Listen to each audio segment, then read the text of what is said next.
Hello there, dear friends. So, I am Pittsburghpat, and I teach kids summer camps, and I'm going to talk to you about these 3 books I got to teach a paper airplanes and origami camp. And a little bit of business first. I got merch.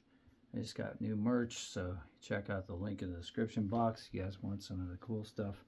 And also, these glasses. J-Food gave me these glasses. You can get a discount if you use the product code Pittsburghpat or try Pittsburgh. I think either one of them works. 10% off these J-Foo sunglasses. So JEFOO.com. Those guys are awesome.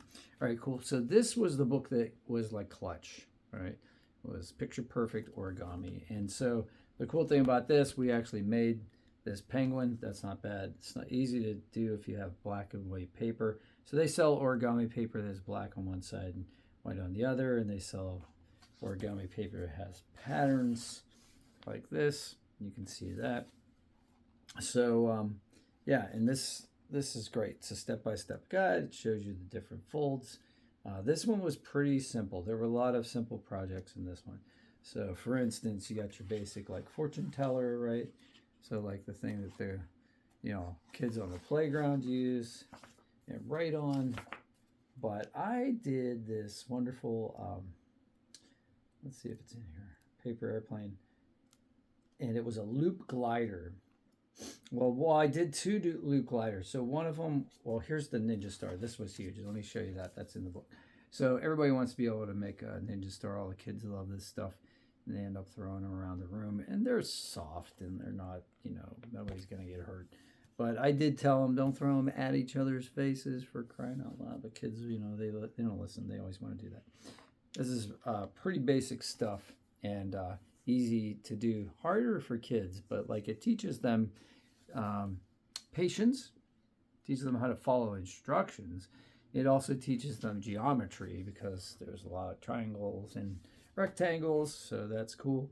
And I was teaching kids anywhere from 1st grade to 7th grade with this, and they were all interested. I made 2 really cool airplanes using loops that I'll show you in another video, so subscribe to the channel, hit the bell notification thing so that you can get that. Okay, this one was origami animals, and I gotta tell you, this little tiny looking book looks like, oh, that'll be fun, that'll be easy. These were not easy. These were a little more advanced, so and you had to use your imagination on some of them. Like this bird sort of looks like a bird. This butterfly, that was a little more sophisticated for some of the kids. Getting this dog shape to come out, that was a little tough. And the rabbit was also a challenge, especially this part with the ears, which makes the rabbit, right? It's all ears. So this one, Amazing Origami Animals by Robert Ives, a little more advanced. This one I highly recommend, Picture Perfect Origami, and that is by Nick Robinson. So Nick, thank you. And then Dan Nguyen made this one. If I'm mispronouncing that name, tell me. Dinosaur Origami.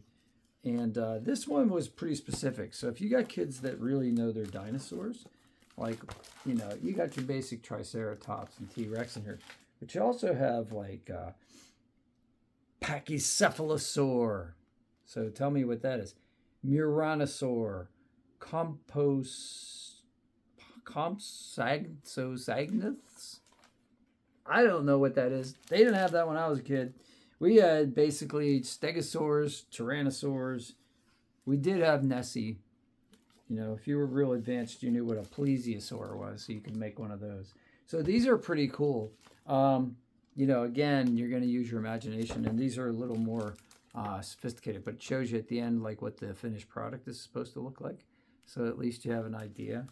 So I would say in order, I would pick up the Picture Perfect Origami, and then I would use the Dinosaur Origami if kids are really into dinosaurs.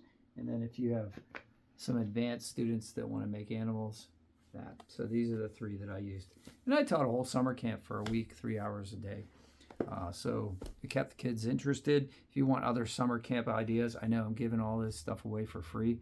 All I ask in return is subscribe to my channel. If you really want to, you can join my Patreon. I do have a Patreon now, where you could just like hit a super thanks and buy me a cup of coffee. All right, I'll see you guys on the next one, and take care. Peace out. And if you have any ideas for summer camps and you feel like sharing them, let me know, because I'm always looking for new things. I just sent out my email for the fall programs. It's July July right now. So yeah, get ready for that, because that's right around the corner. And I got 11 different classes I'm offering. So if you're really interested, hit me up. Maybe I'll tell you about those. But I also don't want to like give away my livelihood for free. So, I mean, I'll help you as much as I can, but like I also got to make a living. So peace out, guys. I'll talk to you on the next one. Take care.